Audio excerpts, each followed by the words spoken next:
Welcome back. Thom Hartmann here with you. And on the line with us is Steve Wimberly. Steve is the director and producer of a new movie called Atticus versus the Architect, the political assassination of Governor Don Siegelman. The website is atticusvthearchitect.com. And Steve, welcome to the program.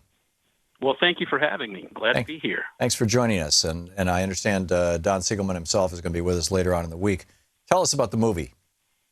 Well, it talks about, really, it reveals a very dark underbelly of politics in Alabama, where Karl Rove and a lot of his Confederates rigged the jury system to throw Don Siegelman in jail, and under false pretenses. They were trumped-up charges.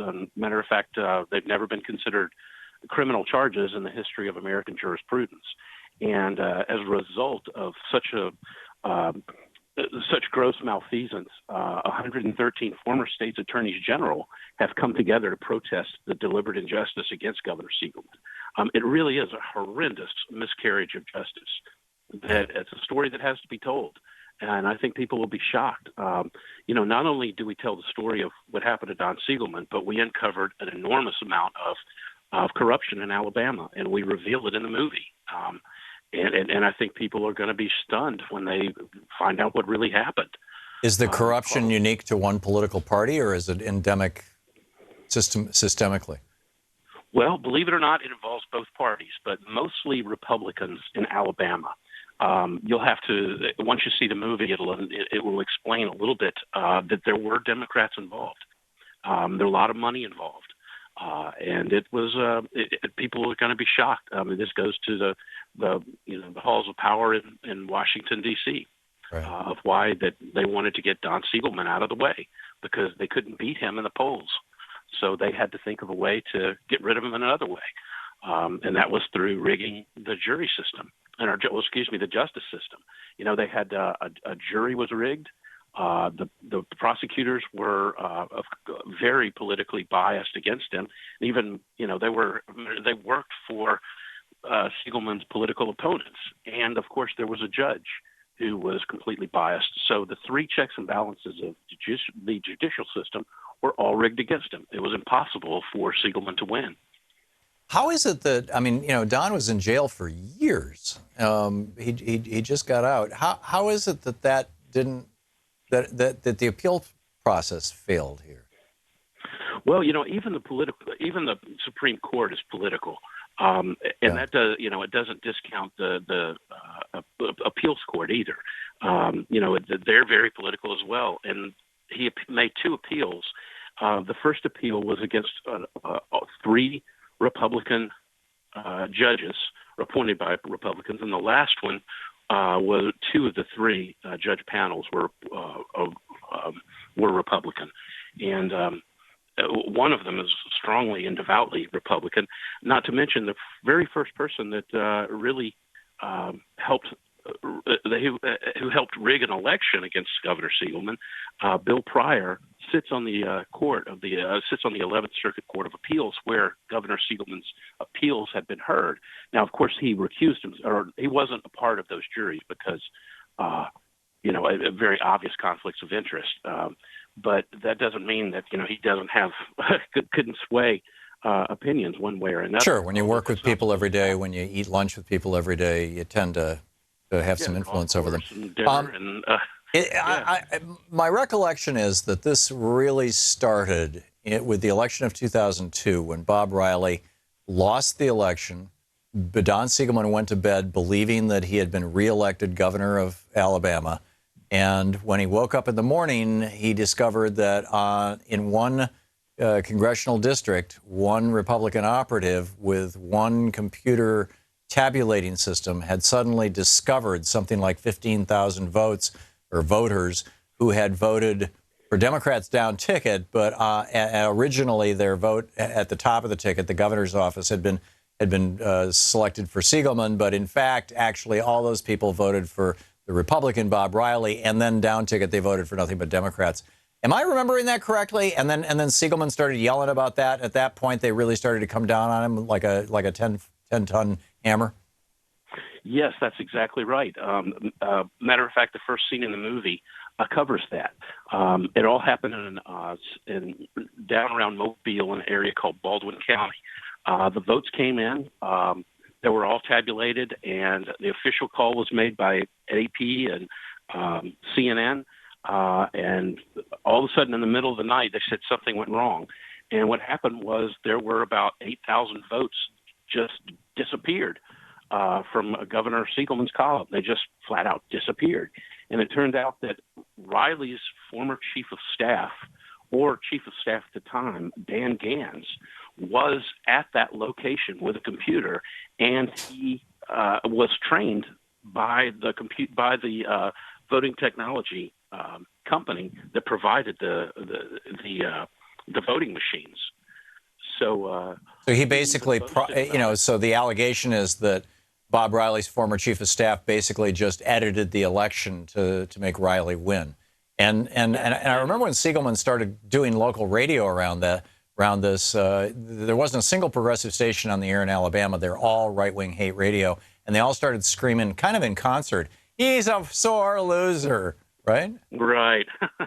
That's so typical too. And the media in Alabama is strongly weighted toward conservative. Right. So how do you get from having an election stolen from you in a fairly obvious fashion? I mean, even for Alabama, this was pretty embarrassing. How do you get from that to being locked in solitary confinement? That's a great question, but it took a lot of people and a lot of money and a lot of time to do it, and it took it took several years, an estimated $50 million of federal and state money to do that, to actually destroy Don Siegelman, so that he couldn't run against them. Yeah, that's what we estimate is they spent about $50 million in his investigations and prosecutions. What was Karl Rove's role in all? We're talking with Steve Wimberly. He's the director and producer of Atticus versus the Architect, a new movie, The Political Assassination of Governor Don Siegelman. The website is atticusthearchitect.com, and you can easily plug it into a search engine too. And also, Steve, don't let me forget to ask you where people can see this and where it's playing. And I realize that you've had at least one theater refuse to play it in Alabama. But my first question first, if you can. As far as how it all happened was, I guess Karl Rove's role. I'm sorry? What was Karl Rove's role in all this? Karl Rove, being, of course, the architect, his role was he devised the whole plan. All the roads lead back to Karl Rove. Every connection, every person that had something to do with this had a connection to Karl Rove. It really became clear when a whistleblower came forward named Jill Simpson, who had worked with Karl Rove doing opposition research against Siegelman. And she was brave enough to come forward and say, look, I know what happened. I was there. I was doing the opposition research against Don Siegelman, and they told me that I didn't need to work anymore, that that Karl Rove's partner, Bill Canary, said that his girls would take care of Siegelman. And it turns out his girls was his wife, Laura Canary, who was a federal prosecutor, yeah. And a second one named Alice Martin, who was a prosecutor in the Northern District of Alabama. Those were his girls. And sure enough, that's exactly what happened. Wow. Alice Martin, being a prosecutor, filed charges against Siegelman, but Siegelman won. It was thrown out before lunch of the first day. And the judge in the case said it was the most baseless case he had seen in his almost 30 years on the federal bench. Wow. Then as soon as that happened, as soon as he was, when I say happened, I mean, as soon as he was acquitted, he announced not long after that he would run for governor again for re-election against Riley. Just a few days later, they filed charges against him again. I think it was 8 days later. Amazing. And that was for this second trial. Right. The prosecutor for this case was married to Siegelman's opponent's campaign manager. Right. Her name was Laura Canary, the federal prosecutor. She was married to Bill Canary, who was the campaign manager of Siegelman's opponent, Bob Riley. and Bill Canary also is the partner of Karl Rove. So there's a strong conflict of interest, and even a child could see, that this is a conflict of interest. So Karl Rove basically took down a political opponent and didn't just take him down, threw him into prison and got him thrown into solitary for years. So, Steve, we're hitting the limits of our time here. The new movie is Atticus versus the Architect, the political assassination of Governor Don Siegelman. You are playing this throughout the South, it seems. Tell us where people can watch this movie, and if they don't happen to be in one of the towns where it's playing in a theater, how can they bring it to them, or what can they do? Well, we're playing this Thursday, tomorrow morning at Netroots Nation, excuse me. And if anybody is planning on being there, the movie will play at 10:30 in one of the breakout rooms, and we'd love to see you there. On Sunday, we're playing in Tuscaloosa at the Cobb Theaters at 3:00 in the afternoon on Sunday.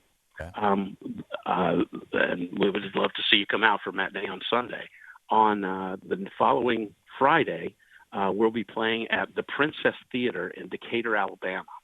And please come out and see us. But what about people who can't go to Alabama to watch a movie, or Netroots Nation for that matter? Are you offering DVDs? Is there rented on demand? Is it available through Amazon? I mean, the normal distribution routes for these kind of things?